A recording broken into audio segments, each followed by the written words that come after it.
ಗ್ರಾಹಕರಿಗೆ ಹಾಲಿನ ದರ ಏರಿಕೆಯ ಮತ್ತೊಂದು ಶಾಕ್. ಈಗ ಆಲ್ರೆಡಿ ಬೇಕಾದಷ್ಟು ವಸ್ತುಗಳ ದರ ಏರಿಕೆಯಿಂದಾಗಿ ಪರಿತಪಿಸ್ತಾ ಇರುವಂತಹ ಜನರಿಗೆ ಇದು ಮತ್ತೊಂದು ಶಾಕ್. ಜನ ಆಕ್ರೋಶ ವ್ಯಕ್ತಪಡಿಸ್ತಾ ಇದ್ದಾರೆ. ದರ ಏರಿಕೆಯ ವಿಚಾರವಾಗಿ ಹಾಲಿನ ದರ ಏರಿಕೆ ನಿಜಕ್ಕೂ ಜನಕ್ಕೆ ಸಾಕಷ್ಟು ಸಂಕಷ್ಟವನ್ನ ತಂದೊಡ್ಡಿದೆ. ಆಲ್ರೆಡಿ ಬೇರೆ ಬೇರೆ ದಿನಸಿ ವಸ್ತುಗಳ ಬೆಲೆ ಸಿಕ್ಕಾಪಟ್ಟೆ ಏರಿಕೆ ಆಗಿರೋದ್ರಿಂದ ಹಾಲಿನ ದರ ಕೂಡ ಏರಿಕೆ ಮಾಡಿಬಿಟ್ರೆ ಜನಕ್ಕೆ ಎಷ್ಟು ಅಂತ ತಡ್ಕೊಳ್ತಾರೆ. ರಾಜ್ಯ ಸರ್ಕಾರದ ವಿರುದ್ಧ ಜನಾಕ್ರೋಶ ವ್ಯಕ್ತವಾಗ್ತಾ ಇದೆ.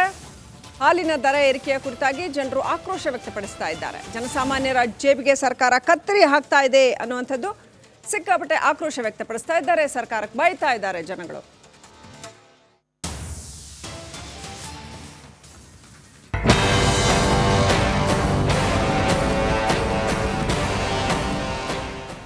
ರೈತರಿಗೂ ಕೊಡ್ತಾರೆ ಸರ್, ನಮ್ಗೇನು ಕೊಡ್ತಾರೆ ಅದು ಹೇಳಿ. ರೇಟ್ ಜಾಸ್ತಿ ಮಾಡ್ತಾ ಇದ್ದಾರೆ. 12 ರೂಪಾಯಿ ಲೀಟ್ರ್ ತಗೊಬಂದು ಈಗ 54 ರೂಪಾಯಿ ಮಾಡೋರು ಲೀಟ್ರು. ಬರೀ ಏರಿಸ್ಕೊಂಡು ಹೋಗ್ತಾನೆ ಇರೋದು ಬಿಟ್ಟು ಮತ್ತೆ ಬೇರೆ ಏನು ಅನುಕೂಲ ಮಾಡಿಕೊಡ್ತಾ ಇಲ್ಲ ಅವರು. ಜನಕ್ಕೆ ಕೊಡ್ತಾ ಇದ್ದಾರೆ. ಜನಕ್ಕೆ ಏನು ಅನುಕೂಲ ಆಗ್ತಾಯಿದೆ ಹೇಳಿ. ಬಡವರು ಇರ್ತಾರೆ, ಡೈಲಿ 100 ರೂಪಾಯಿ ದುಡಿಯೋರು ಇರ್ತಾರೆ. ಅವರು 1 ಲೀಟ್ರ್ ಹಾಲು ತೊಗೊಳ್ತಾರ, ಅವ್ರಿಗೇನೋ ತಗೋಕ್ಕಾಗಕ್ಕಿಲ್ಲ.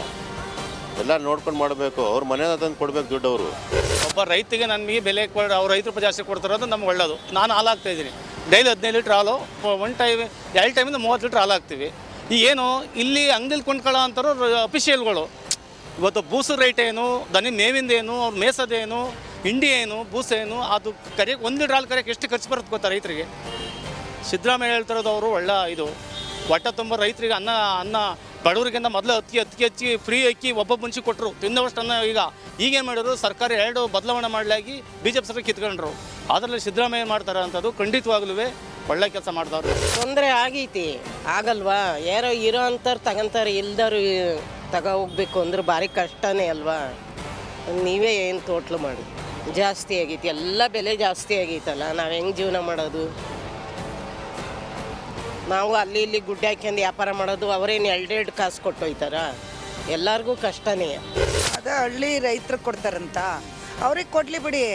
ರೈತರು ಕಷ್ಟಪಡ್ತಾರೆ, ಅವ್ರಿಗೆ 5 ರೂಪಾಯಿ ಜಾಸ್ತಿ ಕೊಡಲಿ, ನಾವು ಬೇಡ ಅನ್ನಲ್ಲ. ಅವ್ರಿಗೆ ಸಿಗಬೇಕು. ಡೈರಿಯರ್ಗಿನ್ನ ಕಷ್ಟಪಡೋರು ಹಳ್ಳಿಯರು, ಅವ್ರಿಗೆ ಸಿಗಬೇಕು. ಏನೇ ಆದರೂ ಅಷ್ಟೇ, ಅವ್ರಿಗೆ ಸಿಕ್ಕಿದ್ರೆ ನಮಗೆ ಉಪಕಾರ. ಈಗ ಡೈರಿಯರಿಗೆ ಕೊಟ್ಟರೆ ಏನು ಪ್ರಯತ್ನ? ಡೈರಿಯರ್ ಎಲ್ಲರೂ ತಗೋತಾರೆ, ಬರೀ ಕುತ್ಕೊಂಡು ಮಾಡ್ತಾರೆ. ಕಷ್ಟಪಡೋರು ರೈತರು. ಮುನಿರತ್ನ ಅವರು ಮಾತನಾಡಿದ್ರು. ಈಗ ಅದರ ಬಗ್ಗೆ ಸ್ಥಳ ಮಹಜರು ಕೂಡ ಆಗಿರುವಂತದ್ದು. Srilakshmi, thank you Devith. ಡೀಟೇಲ್ಸ್ಗಾಗಿ ಕಿಡಿಗೇಡಿಗಳು ಉದ್ದೇಶಪೂರ್ವಕವಾಗಿ ಯಾವ ರೀತಿ ಕೃತ್ಯವನ್ನು ಒಂದು ಪ್ಲ್ಯಾನ್ ಮಾಡ್ಕೊಂಡಿದ್ರು ಅದೆಲ್ಲನೂ ವಿವರವಾಗಿ ಹೇಳಿದ್ರು.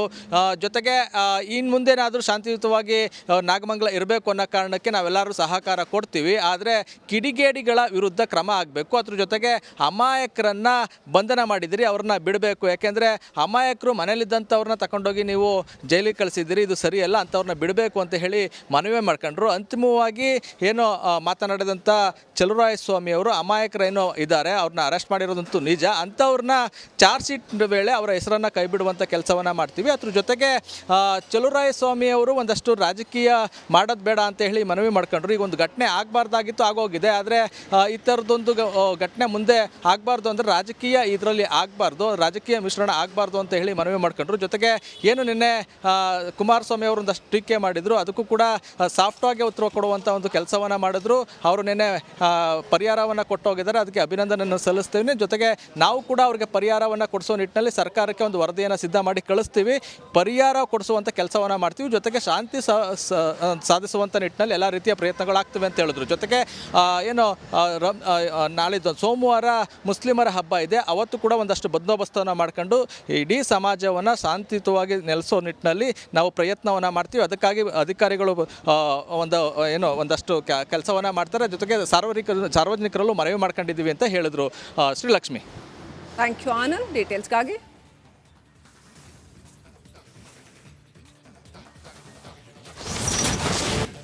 ನಾಗಮಂಗಲದ ಘಟನೆಯಲ್ಲಿ ಬದ್ರಿಕೊಪ್ಪಲಿನ ಶ್ರೀನಿವಾಸ್ ಅನ್ನೋಂಥ ಹುಡುಗನೊಬ್ಬನನ್ನ ಅರೆಸ್ಟ್ ಮಾಡ್ಕೊಂಡು ಹೋಗ್ತಾರೆ ಪೊಲೀಸರು. ಆತನ ತಾಯಿ ಹೇಳ್ತಾ ಇದ್ದಾರೆ, ನನ್ನ ಮಗ ಅವತ್ತು ಇರಲೇ ಇಲ್ಲ, ಆ ಘಟನೆಯಲ್ಲಿ ಪಾಲ್ಗೊಳ್ಳಲೇ ಇಲ್ಲ ಅಂತ. ಪ್ರಕರಣದಲ್ಲಿ ಶ್ರೀನಿವಾಸ್ ಅನ್ನುವಂಥ ವ್ಯಕ್ತಿಯನ್ನು ಅರೆಸ್ಟ್ ಮಾಡ್ತಾರೆ, ಬದ್ರಿಕೊಪ್ಪಲಿನ ಶ್ರೀನಿವಾಸ್. ಆದರೆ ಆತನ ತಾಯಿ ಆಕ್ರೋಶ ವ್ಯಕ್ತಪಡಿಸಿದ್ದಾರೆ. ಅವತ್ತು ಇರಲೇ ಇಲ್ಲ, ಅದು ಹೆಂಗೆ ಅರೆಸ್ಟ್ ಮಾಡ್ಕೊಂಡು ಕರ್ಕೊಂಡು ಹೋಗ್ತಾರೆ ಅಂತ ತಾಯಿ ಕೆಂಪಮ್ಮ ಸಚಿವ ಚೆಲುವರಾಯಸ್ವಾಮಿ ಅವ್ರನ್ನ ತರಾಟೆ ತಗೊಂಡಿದ್ದಾರೆ. ಗಲಾಟೆ ನಡೆದಾಗ ನನ್ನ ಮಗ ಅಲ್ಲಿ ಇರಲೇ ಇಲ್ಲ, ನನ್ನ ಮಗನಿಗೆ ಹೊಡೆದು ಎಳ್ಕೊಂಡು ಹೋದ್ರು, ಇಡೀ ಶಾಪ ಹಾಕ್ತಾ ಇದ್ದಾರೆ ಆತನ ತಾಯಿ. ನನ್ನ ಮಗ ತಪ್ಪೇ ಮಾಡಿಲ್ಲ, ಏನೂ ತಪ್ಪು ಮಾಡಿಲ್ಲ ಅಂತ ಕೆಂಪಮ್ಮ ಕಣ್ಣೀರು ಹಾಕ್ತಾ ಇದ್ದಾರೆ. ಅವತ್ತು ಸಾಯಂಕಾಲ 6:45ರಿಂದ ರಾತ್ರಿ 9:30ವರೆಗೂ ನಮ್ಮ ಹೊಸ ಮನೆ ಹತ್ರ ಇದ್ದ, ಅಲ್ಲಿ ಹೋಗೇ ಇಲ್ಲ ಅವನು. ಗೊತ್ತಾಗಲ್ಲ ನಮ್ಮ ಮಕ್ಕಳಿಗೆ ಅಯ್ಯೋ ಅನ್ಸೋದೆ ಗೊತ್ತಾಗಿರೋದು ಒಂದು ಮನೆ ಹಾಳಾಗ ಊಟನೇ ಮಾಡಿಲ್ಲ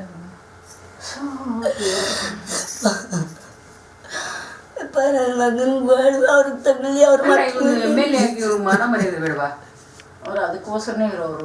ಅದಕ್ಕೆ ಗೆದ್ಯಕ್ ಮಾತ್ರ ಇನ್ನೊಬ್ರು ಸಪೋರ್ಟ್ ಬೇಕಾ?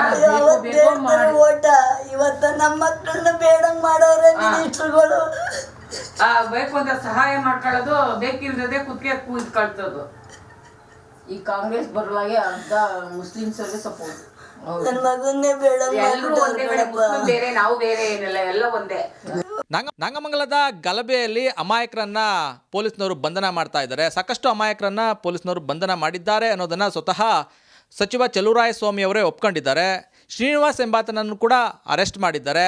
ಆತ ಆ ಗಲಾಟೆಗೆ ಹೋಗಿಲ್ಲ ಅನ್ನೋದನ್ನು ವಿಡಿಯೋ ಸಹಿತ CCTV ವಿಡಿಯೋ ಸಹಿತ ಪೊಲೀಸರಿಗೆ ಮಾಹಿತಿ ನೀಡಿದರೂ ಕೂಡ ಆತನನ್ನು ಚಾರ್ಜ್ ಶೀಟ್ನಲ್ಲಿ ಫಿಟ್ ಮಾಡಿದ್ದಾರೆ. ಆತನ ಮೇಲೆ FIR ಬುಕ್ ಮಾಡಿದ್ದಾರೆ. ಇನ್ನು ಈ ಬಗ್ಗೆ ಮಾತಾಡೋದಕ್ಕೆ ನಮ್ಮ ಜೊತೆ ಶ್ರೀನಿವಾಸ್ ಅವರ ತಾಯಿ ಇದ್ದಾರೆ, ಅವ್ರನ್ನ ಮಾತಾಡಿಸ್ತೀನಿ.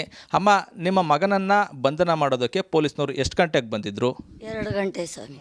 2 ಗಂಟೆಗೆ ಬಂದು ಕಾದ ಜೇಡ್ದೆ ಅವರೇ ಮೀಟ್ ಬಿಟ್ಟು ನುಗ್ಗಿದ್ರು ಒಳಗೆ. 7 ಜನನೋ 8 ಜನನೋ ಒಳಗೆ ಬಂದೇಟ್ಕೆ ಯಾರು ಅಂತ ಈಚೆಗೆ ಬಂದೆ ರೂಮಿಂದ. ಈಚೆಗೆ ಬಂದೇಟ್ಕೆ ನನ್ನ ಮಗನ ಬನ್ನಿ ಹಿಡ್ಕೊಂಡು ಎಳ್ದಾಡ್ತಿದ್ರು. ಯಾಕೆ ಎಳ್ದಾಡ್ತೀರಿ ಅಂದರೆ ರೂಲ್ ದೋಣಿ ಎತ್ತಿದ್ರು. ರೂಲ್ ದೋಣಿ ಎತ್ತದೆ ಮಧ್ಯಕ್ಕೆ ಹೋದೆ, ಹಂಗೂ ಸುಮಾರಾಗಿ ನನಗೆ ಬೀಳ್ತು. ಅವನಿಗೆ ತಗಲಿಲ್ಲ, ಬಟ್ಟೆ ಹಾಕೊಳಕ್ಕೂ ಬಿಡ್ತಿರ್ಲಿಲ್ಲ. ನಾನು ಏನು ತಪ್ಪು ಮಾಡಿದ್ದೀನಿ ಸಹ ಅಂತ ಬಡ್ಕೊಂಡು ಎದ್ದುಬಿಟ್ಟ. ನಾನು ಏನು ತಪ್ಪು ಮಾಡಿದ್ದೀನಿ ಸಹ ಅಂತ ಬಡ್ಕೊಂಡು ಎದ್ದುಬಿಟ್ಟು ಅಲ್ಲಿ ನಿಂತ್ಕೊಂಡು ನಾನು ಬಟ್ಟೆ ಹಾಕೊಳ್ಳೋಗಂಟ್ಲಾರ ಬುಡಿಯಿಂದಿದ್ದಕ್ಕೆ ಬಟ್ಟೆ ಪ್ಯಾಂಟು ಶರ್ಟು ಹಾಯ್ಕೊಂಡು, ಅಮ್ಮ ನೀನು ಹೆದರ್ಕೋಬೇಡ ಅಳಬೇಡ ಅಂದ್ಬಿಟ್ಟು ಕರ್ಕೊಂಡು ಹೋದ್ರು. ಆದರೆ ಯಾಕೆ ಕರ್ಕೊಂಡು ಹೋಗ್ತೀರ ಅಂತ ಕೇಳಿದ್ರೆ ನಾಗಮಂಗಲನೇ ಹತ್ಕೊಂಡು ಉರಿತಾದೆ, ಯಾಕೆ ಅಂತ ಕೇಳ್ತೀಯ, ಒತ್ತರಿ ಕೇಳ್ತೀನಿ ಬಾರಮ್ಮ ಅಂತ ಅಂದರು. ಆದರೂ ರೋಡಲ್ಲಿ ನಿಂತ್ಕೊಂಡು ಎಲ್ಲ ಹೊಡ್ಕೊಂಡು ಕರ್ಕೊಂಡು ಹೋದ್ರು. ಆದರೆ ನಮ್ಮ ಎತ್ತು ತಾಯಿ ಮುಂದೆ ಹೊಡಿತೀರಲ್ಲ ಅಂದರೆ ನಿಮ್ಮನ್ನು ಹಾಕ್ತೀವಿ ಒಳಿಕೆ ಅಂದರು. ಆದರೆ ಇದೆಲ್ಲ ಪ್ರೀ ಪ್ಲ್ಯಾನೇ ಮಾಡ್ತಿರೋದು ಕಣ್ಸ. ಅವ್ರು ಮಾಡಿರೋದು ಸಾಬರು ಪೊಲೀಸ್ನವರು, ಇಲ್ಲಿ ಪೊಲೀಸ್ನವರೆಲ್ಲ ಮಳವಳ್ಳಿ ಪೊಲೀಸ್ನವ್ರು ಕರ್ಸೋರೆ ಹೊಡ್ಸೋಕ್ಕೆ ನಮ್ಮ ಮಕ್ಕಳಿಗೆ. ಇದು ಸ್ವಾಮಿಗೌಡ ಮಾಡಿರೋ ಕೆಲಸನೇ. ಇದು ಮಾಡದೆ ನನ್ನ ಮಗನ ಯಾರೂ ಹೇಳ್ಕೊಂಡೋಗಲ್ಲ. ನನ್ನ ಮಗ ಯಾವ ಗಲಾಟೆಗೆ ಯಾವತ್ತು ಈ ನಾಗಮಂಗಲದಲ್ಲಿ ಒಂದೇ ಒಂದು ಸಣ್ಣ ಕೇಸ್ ಇಲ್ಲ ನನ್ನ ಮಗಂತ. ಸ್ವಾಮಿಗೌಡ ಅಂದರೆ ಯಾರು? ಚೆಲುವರಾಯಸ್ವಾಮಿ ಅವರು ಸ್ವಾಮಿ ನನ್ನ ಮಗನ ಲಾಸ್ಟಲ್ಲಿ ನನ್ನ ಮಗನ ಹೇಳ್ಕೊಂಡೋಗಿರೋದು. ನಾವು ಸ್ವಾಮಿಗೌಡ ಅಂತೀವಿ, ಚೆಲುವರಾಯ ಸ್ವಾಮಿ ಅಂತ ಯಾವತ್ತೂ ಒಂದಿಲ್ಲ ಅವನ್ನ. ನಾವೇ ಅಲ್ಲಿ ಬಂದು ಬಿಡಿಸ್ತಾನೆ, ನಾವು ಬಿಡಿಸ್ತೀವಮ್ಮ, ನೀವು CC ಕ್ಯಾಮ್ರಾ ಕೊಟ್ಟ ಮೇಲೆ ಬಿಡಿಸ್ತೀವಿ, ಏನು ಮಾಡಲ್ಲ ಅಂತ ಸಂತಕ ಹೇಳ್ಬಿಟ್ಟು ಸಂದೇಲಿ ಬಿಡ್ತೀನಿ ಅಂದ್ಬಿಟ್ಟು ಎಲ್ಲರೂ ತಪ್ಪು ಮಾಡಿರೋರನ್ನೇ ಒಳಗೆ ಹಾಕಿರೋದು ಅಂತ ಇವತ್ತು ನ್ಯೂಸಲ್ಲಿ ಹೇಳ್ತಾವನೆ.